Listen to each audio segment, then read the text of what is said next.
Kia ora everyone, welcome to my belated review here of the LEGO Star Wars May the 4th 2024 promo set 40686 Trade Federation Troop Carrier. This is a remake of a set originally released in 2001. I say belated because in case you missed the unboxing video, every set that I ordered for May the 4th was on back order and it didn't ship until about a week ago, so here we are. 262 pieces in total and 8 minifigures of battle droids to help fill out that carrier. The set overview here is a Trade Federation Troop Carrier as seen in the Phantom Menace. The promo here was designed for the May the 4th celebrations of this year and it acts as an anniversary set for the Phantom Menace. LEGO themselves priced the set as being worth around 50 NZD, however the set was not made available on its own. This was a free gift with purchase so long as you spent 280 NZD on LEGO Star Wars products during the first week of May, so spend $280 on some LEGO toys and you receive an exclusive $50 one in exchange. And like most LEGO gift with purchase sets, this one also saw some controversy from the community as well as some positive feedback as well. The set was considered to be so damn good that it was a crime to see it locked behind such a high threshold. Let's just get right into it. I like to take a look at the box art of some gift with purchase sets first, just makes it feel a bit more fancy. All I ever want to see is sets celebrating this specific movie for its anniversaries. The Phantom Menace is what basically got us LEGO Star Wars in the first place, so I feel like LEGO should always be kind of honoring it in some high regard. Seems like this is going to be the best thing I have in regards to a minifigure based set for the Phantom Menace. We have a logo here in the corner saying 25 years of episode 1. We then also have this little R2-D2 logo stating the same thing in the corner, but this logo here is just saying it's 25 years of LEGO Star Wars in general and not specifically the Phantom Menace. It's a cool looking display of Naboo here on the front. It really takes me back to seeing the Gungan and Droid based sets released during the 2000s and 2010s era. We have a nice little selection of battle droids here on the front. The back of the box here shows off one of the main features, which is the troop carrier itself being displayed on its own and the troops beginning formation. The anniversary set pairs quite well with the Tantive and R2-D2 that we have looked at before on this channel, and it also releases in the same line as the Sith Infiltrator. Oh, I guess I do have a minifig scaled Phantom Menace set then. Opening the set up now and taking a look at what we have inside: 3 numbered bags, general instruction booklet, and a loose brick. And then this is our set all built up sometime later, complete with a special little anniversary brick. This here is the first troop carrier that I've ever had in my collection, and for it to be an exclusive set does make it feel pretty special. Feeling some light positives on this thing, the design is pretty stellar. I'm a sucker for remakes like this that really manage to capture the original design with some newer parts to look modern.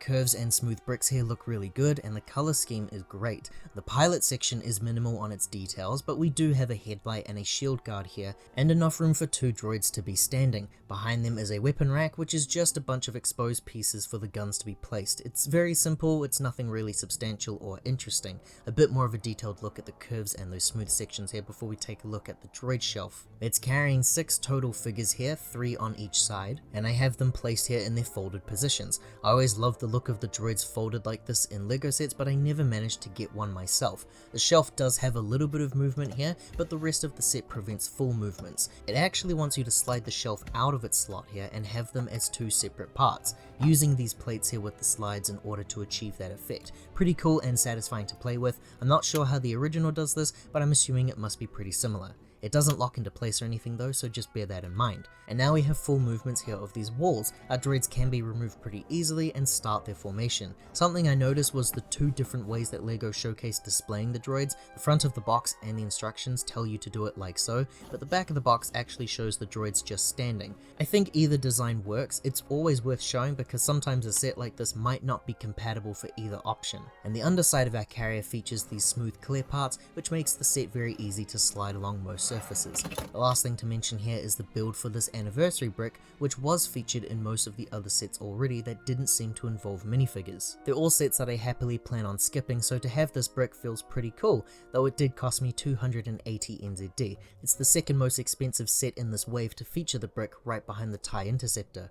Our minifigures here are a bunch of droids. 2 of them here are this new battle droid pilot figure, which is actually exclusive to this set.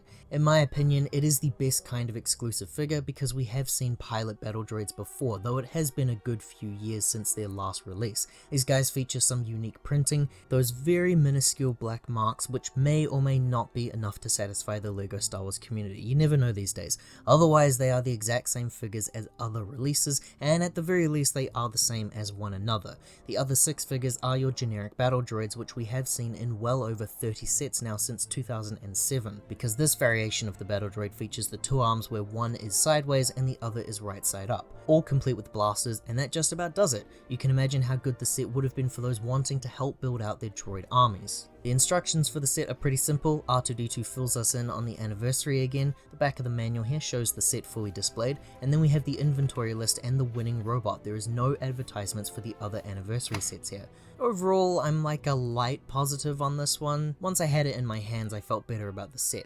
It is a cool set, and ultimately I feel pretty privileged because I was able to use my VIP points to get nearly 50% off my order, so it made the set seem a bit more valuable to me. The complaints came from the idea of locking a desirable set like this behind a large paywall. People want a droid battle pack, and this makes for a really good looking set, but that's only if you're kind of viewing this as a battle pack, and technically I guess it isn't. Ultimately, I think the best kinds of exclusive sets are sets like this personally. Nothing here deems itself to be so desirable that we haven't seen in the past already, and I would have to say I think I prefer this than getting an exclusive minifigure of a brand new character that just becomes impossible to find in the aftermarket later. Obviously the perfect world solution is if the set was sold individually, but then how many people would be willing to spend that crazy threshold of $280? It's exactly why they do this. The set's cool overall. I wish people had more of a chance to get their hands on this, and that's all I really have to say. If you enjoyed this look at a LEGO Star Wars May the 4th promo set, liking this video and subscribing to the channel does help to support more videos like this one in the future.